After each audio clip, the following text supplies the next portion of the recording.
Okay, welcome to the deep dive, everyone. Today, we're diving headfirst into some pretty heavy stuff. Yeah, no kidding. We're talking central bank digital currencies, those CBDCs you hear about, digital IDs, and social credit systems. All the fun stuff. Oh yeah, definitely the lighthearted topics. But seriously, it's all over the news these days, and this article, Digital Control, CBDCs, IDs, and social credit systems, really digs into it. We're going to break it all down for you. Absolutely. Our goal here is to pull out the most important points from this article so you can really grasp what's going on. We want to look at how these systems might be connected and what they could mean, for the future, all without getting lost in the weeds. Exactly. No one wants to drown in jargon, right? Right. So we're going to walk through the article's take on how we might be headed toward what it calls a digital prison. We'll see how China fits into the picture, then hop over to Europe and check out their developments, especially this whole digital euro and digital ID thing. Then we'll dive into the big questions about privacy and, just being able to live your life freely. All the important stuff. And of course, we'll wrap things up with the article's take on Bitcoin and how that might play into all of this. Sound good? Sounds like a plan. All right. So let's kick things off with this idea of steps toward digital control. The article starts off, kind of surprisingly, with gun bans. Interesting place to start. Right. It basically argues that governments might want to limit access to firearms to prevent any kind of pushback. It even brings up Mao Zedong's China as a historical example to support this point. What do you make of that? Well, it's certainly provocative. The article seems to be drawing a connection between a government's power and, the ability of people to resist that power with force. The historical reference to Mao's China is meant to show that this idea isn't new. Right, right. Okay, so moving on, the article then talks about this idea of internet licenses. Imagine needing a license to even get online. I know, right? Yeah. And the idea here is that these licenses could be used to control who can say what online.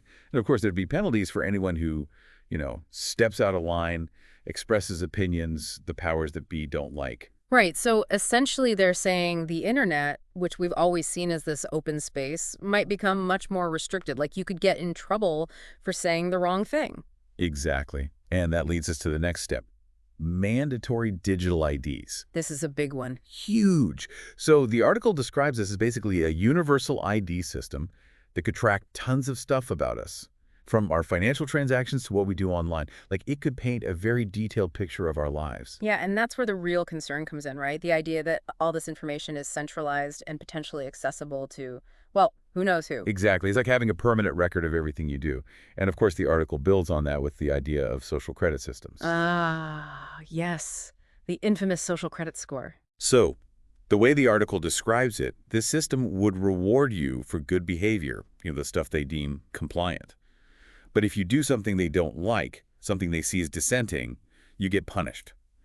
And this could even impact your access to, basic services. So in essence, it creates a system where people are incentivized to conform and, not rock the boat too much. Because if they do, there could be real consequences. And the article doesn't hold back. It lays out this potential future where your social credit score could determine whether you can get a loan, travel, or even get a job. Pretty scary stuff when you think about it. Absolutely. And, the last step in this whole digital control system, according to the article, is, of course, central bank digital currencies, those CBDCs. The digital dollar, digital euro, all that. Right. And the main worry the article raises is that CBDCs could give governments a way to monitor every single transaction we make. Which they can't really do with cash right now. Exactly. It's like having a direct line into everyone's bank account. And they could even go further, restrict how we spend our money. Imagine, you try to buy something they don't want you to, and your payment just gets denied. It's a bit Orwellian, isn't it? Totally. And the article paints this picture of a totally cashless society where every penny we spend is tracked and potentially controlled. So no more slipping a 20 under the table, huh? Not if they have their way. Okay, so that gives us a pretty good overview of these, steps toward digital control the article outlines. Now let's jump over to China, because the article argues that they're already putting a lot of this into practice. It points to their massive surveillance network, their existing social credit system, and how deeply digital IDs are already integrated into their financial system. Yeah, they've definitely been making headlines with all that. Right.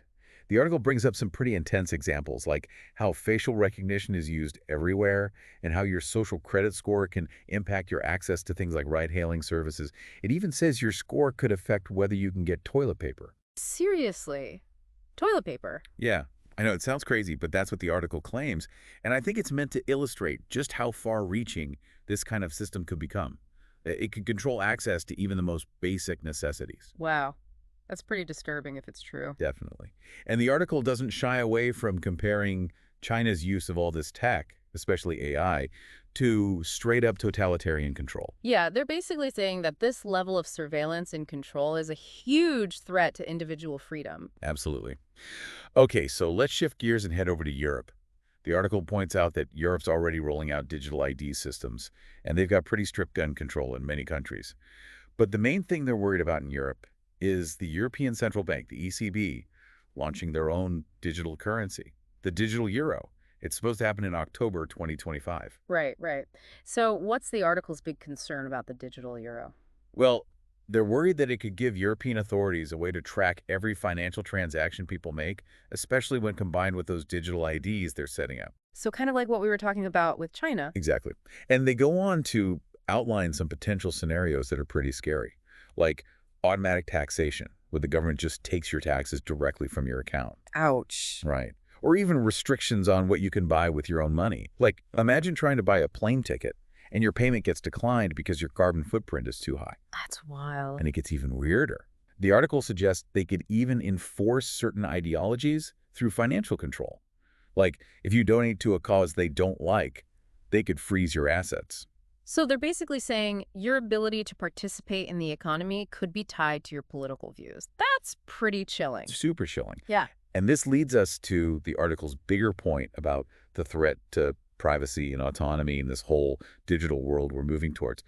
They argue that digital currencies could change the very nature of financial freedom. How so? Well, they use this analogy of permission slips. They're saying that with digital currencies, every transaction could potentially be subject to approval from the government. Like, you need their permission to spend your own money. Wow. So it's like instead of being free to transact as you see fit, you're constantly needing the government to sign off on your spending. Exactly. And they also raise this really worrying possibility that governments could start linking your ability to buy things to things like your political opinions, your carbon footprint, even your social media activity.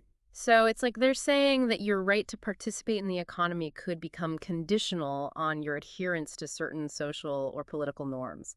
That's a huge ethical dilemma, right? Enormous. It raises so many questions about freedom, fairness, and, who gets to decide what's acceptable. And the article even points out that the people in charge of the ECB, the ones who would be controlling this digital euro, are unelected and not really accountable to anyone. Right, so there's this lack of transparency and democratic control that makes it even more concerning. Exactly. So it's like, who are these people to decide what we can and can't do with our money? Okay, so the article paints a pretty bleak picture, right? But it does offer a potential solution, or at least a countermeasure: Bitcoin. Ah, Bitcoin. The wild card. Right. So the article presents Bitcoin as a safeguard against the kind of financial surveillance we've been talking about. And it all comes down to the way Bitcoin is designed. It's decentralized, meaning it's not controlled by any single government or institution. So no central authority to track every transaction or freeze your assets because they don't like your opinions. Exactly. And the article also emphasizes that Bitcoin transactions are pseudonymous, so it's harder to track who's spending what. So it gives you a degree of privacy that you wouldn't have with a CBDC. Right. And the article goes even further, suggesting that other decentralized technologies, like decentralized social media platforms and even 3D printing, could play a role in protecting individual freedoms in this digital age. So it's like a whole ecosystem of decentralized tools that could empower individuals and provide alternatives to these potentially controlling centralized systems. Exactly. It's about giving people options, a way to opt out of systems they don't trust. And in the article's view, adopting Bitcoin is a key part of that. It's a way to push back against the dominance of these government-controlled digital currencies. So it's like a vote for financial freedom and individual autonomy. Exactly. Okay, so to sum up, the article is basically saying that CBDCs, digital IDs, and social credit systems could become really powerful tools for governments to control people's lives. They're worried about privacy, about freedom, about fairness. They see China as a country that's already heading down this path and are concerned that Europe, especially with the digital euro, might follow suit. And they see Bitcoin as a potential way to fight back, to preserve individual liberty in this increasingly digital world. That's a pretty good summary. The article is definitely urging people to think critically about these trends and to consider the potential consequences for individual freedom. It's a call to action, in a way. Absolutely. So that brings us to our final thought for you. Given everything we've just discussed, the trends, the concerns, the potential solutions, what are the most important questions that you should be asking yourself about the future of digital finance and your own personal liberty? Think about it. It's a conversation we all need to be having. Thanks for diving deep with us. See you next time. See you next time.